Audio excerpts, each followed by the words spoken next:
Hi Laura, it's Tori.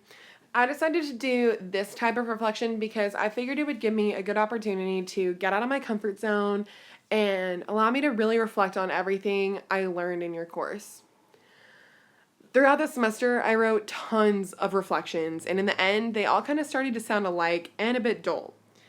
So, this way, I can give you my unpolished thought and show you everything I took away from each learning experience or activity we did in your class. So I have a list of topics written down that I was just going to kind of go through and talk about. And in the end, I'll just kind of wrap it up for you.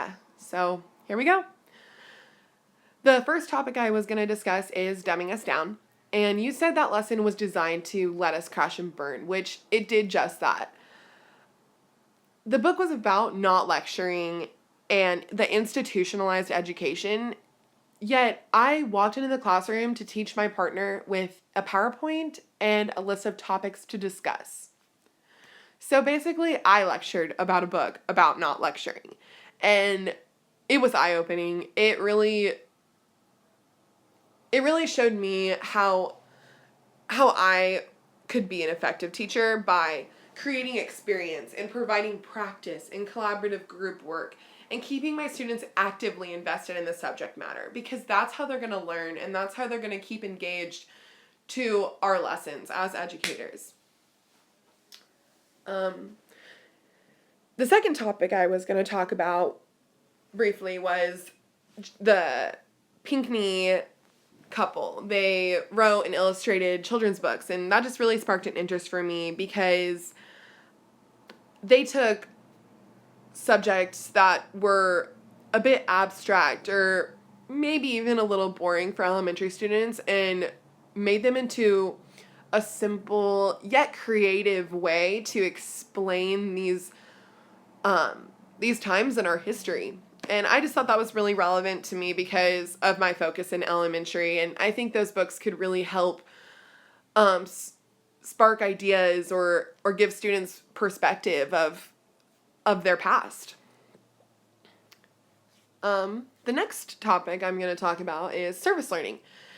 And that probably was my favorite part of the semester. I have always enjoyed helping the community out. I've done the Johnson County Christmas Bureau when I was younger. I was in cadet teaching as in high school, and then this semester I volunteer coached first grade soccer, and that taught me a ton. So working in the community and helping them out teaches you so much, not only about your community, but the coaching helped me develop lesson planning skills and helped me realize how to simplify basic skills and teach them to them. So I think service learning is a really important thing to bring into your classroom because it can help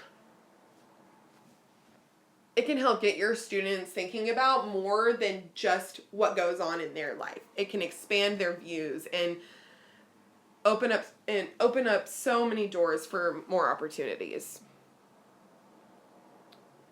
The next one I was going to talk about was the C2 conference. It was about special education, and it was really cool to see how every teacher and lots of districts are working on ways to differentiate instruction in order to help students with disabilities.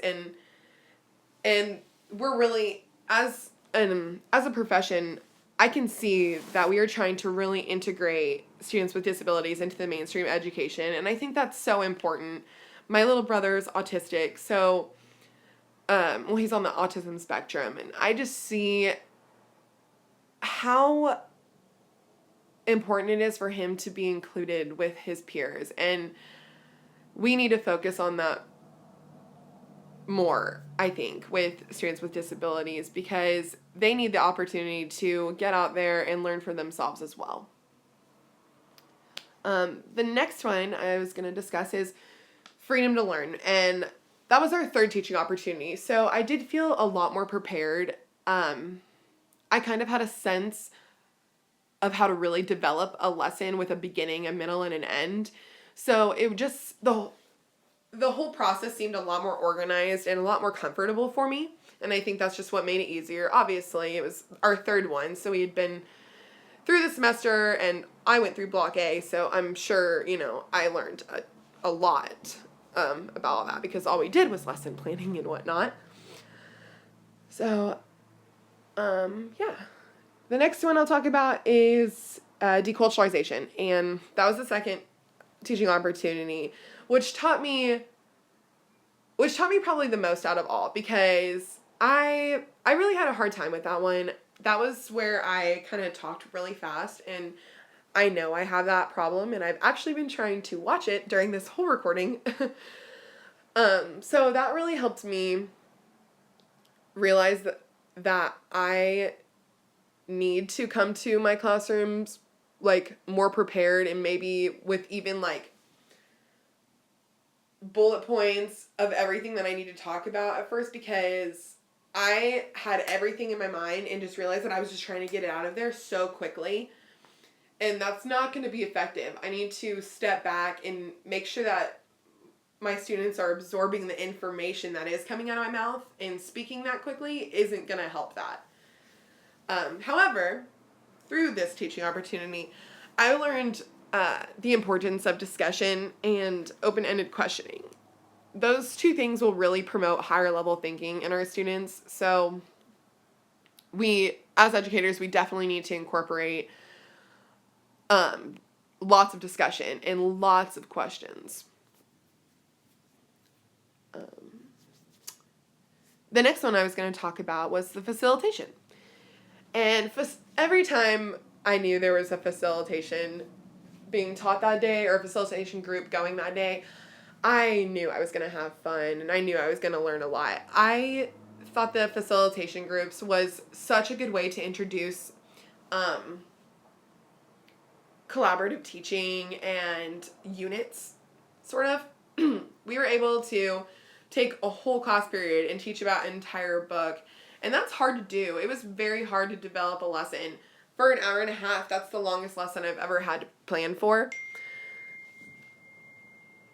So, I just thought that was super helpful in that aspect. I really enjoyed and took a lot away from the Senses facilitation group, the technology, the standardized testing, and of course the Finland. I thought all of those really made an impact on me, because those are the first things I thought about when I was starting to write these lists. The standardized test one, I thought the debate was absolutely fantastic. It really helped me like come up with supportive evidence to fight my thought, or to fight, my view. And I just thought that was super cool. So just wanted to tell you that. And the last thing I was going to talk about, the last thing is the philosophy of teaching. I really enjoyed developing that throughout the semester, because had I written in the beginning, it would have been so different than at the end. I learned an incredible amount of information this semester, and so I'm really happy that you gave us the chance to be able to revise it and add more to it. So I'm really glad we had that process. However, even though I was happy that I had this whole year to to gain kind of how to gain my philosophy, I guess you could say, I wish I would have had more experience in the classroom. I've only had my field experience and in my job for a year when I was a recess supervisor. But I will definitely readdress my philosophy in the future, because I know I'm going to learn a lot throughout these next couple blocks. So it was I don't think my philosophy of teaching is anywhere near finished. I need to make it more clear and organized, and sorry, I kind of lost my train of thought there. But I will definitely be adding more to my philosophy of teaching. And so I think that's kind of all I had to talk about. I was really surprised for how much we accomplished in this class. I had a blast doing it, and I really enjoyed listening to you. You're a very, very easy person to talk to and listen to. So thank you so much for being such a caring teacher. It really meant a lot, and it really taught me a lot too about kind of the teacher who I want to be. So you're definitely my role model, Laura. And I'm sure I will see you soon. Bye.